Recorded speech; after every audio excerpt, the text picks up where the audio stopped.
Spegla er þegar ég tek einhverja mynd, þess vegna punkt eða línu, og ég spegli henni eitthvað speglunarás eða speglunarlínu.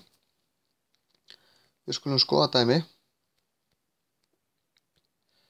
Hérna er hurð með hús, hér er speglunarásinn og þá tek ég þennan punkt og ég færi hann að línunni og yfir hana jafn langt frá og hann var hér. Þannig að punkturinn kemur hér, svo tekna ég húsið en hurðin lendir hérna megin. Þetta á að verða nákvæmlega eins, ég veit þetta er ekki alveg nákvæmlega eins hjá mér en þetta er ekki með neina hjálparlínur eða reglustykku til þess að hjálpa mér.